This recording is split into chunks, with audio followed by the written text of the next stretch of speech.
রাজশাহী বিভাগের একমাত্র প্রতিযোগী হিসেবে ইংলিশ ডিবেট কম্পিটিশনে অংশ নিতে আপনি লন্ডনে যাচ্ছেন, বাংলাদেশকে রিপ্রেজেন্ট করছেন। কিভাবে ঘটলো জার্নিটা? ধন্যবাদ আপনাকে। সর্বপ্রথম আমার এই কম্পিটিশনে দেওয়ার মূল যেই উপায়টা ছিল সেটা হচ্ছে আমাকে সর্বপ্রথম সিলেকশন রাউন্ডে ইংলিশ গ্রামার, ইংলিশ ভোকাবুলারি এবং রিডিং টেস্ট দিয়ে সিলেক্ট হতে হয়েছে। মূলত কি কি বিষয়ের উপর সেখানে প্রতিযোগিতা অনুষ্ঠিত হবে এবং সেই কম্পিটিশনের নামটা একটু বলবেন? সেই কম্পিটিশনের নাম হচ্ছে international English language competition global final 2026 এবং সেখানে অনুষ্ঠিত হবে spelling bee, English debate, solo presentation and cultural activities.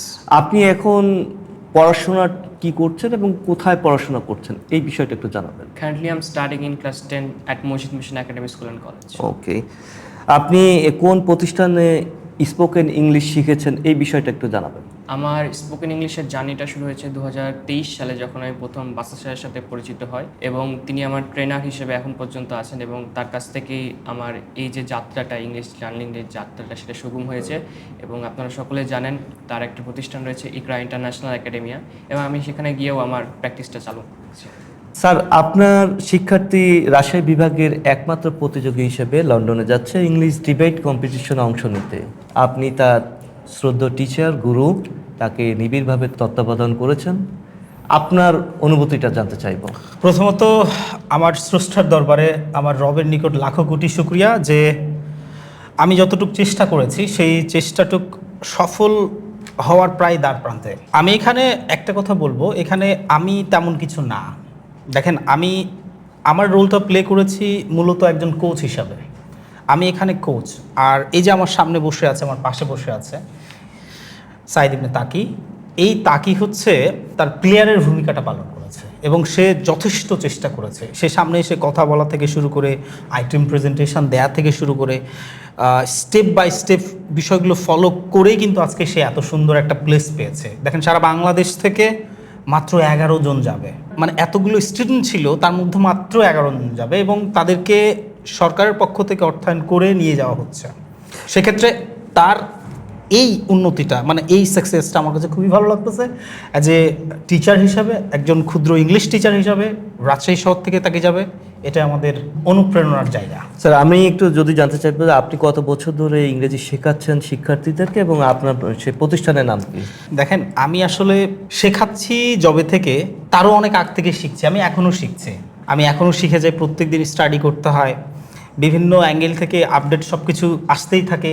স্টুডেন্টরাও আছে যারা বিভিন্ন অ্যাঙ্গেল থেকে প্রশ্ন করে।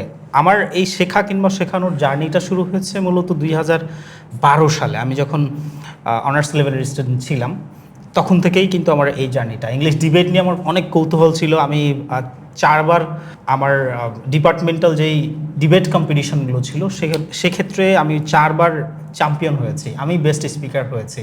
তো সেই জায়গা থেকে আমার ইংলিশ ডিবেট করাটা এবং শেখানোর জায়গাটা সেই জায়গা থেকে উঠে আসে 2012 সাল থেকে। এবং পাশাপাশি এখন আমি কাজ করছি, আমার নিজস্ব একটা প্রতিষ্ঠান আছে ইকরা ইন্টারন্যাশনাল একাডেমিয়া, উপশহর দড়িখরবনার মোড়ে। সেক্ষেত্রে আমি সেই জায়গাতেই যতজনকে পারতেছি আর কি, নিজের ভিতর থেকে শেখানোর চাহিদাটা একটু বেশি দেখাচ্ছি।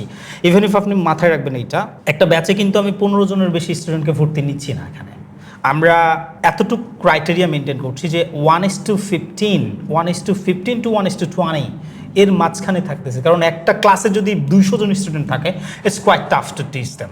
সো সেই জায়গাটা মেনটেন করার জন্যই আমরা একটা ক্লাসে মাত্র 15 জন স্টুডেন্ট রাখছি। তাকে আপনার কাছে সর্বশেষ প্রশ্ন, বাংলাদেশ থেকে মোট কতজন প্রতিযোগী সেখানে অংশ নিচ্ছে এবং তারা কবে যাচ্ছেন? বাংলাদেশ থেকে টোটাল 11 জন প্রতিযোগী সেখানে অংশগ্রহণ করছে এবং আগামী জুন মাসের 20 তারিখে আমরা বাংলাদেশ থেকে রওনা হব। সবশেষে আরেকটু জানতে চাইবো, কেমন লাগছে আপনার লন্ডনে যাচ্ছেন? আলহামদুলিল্লাহ, ভালো লাগছে যে বাংলাদেশকে রিপ্রেজেন্ট করব বিশ্বের 71টি দেশের সামনে। ধন্যবাদ আপনাকে। Thank you.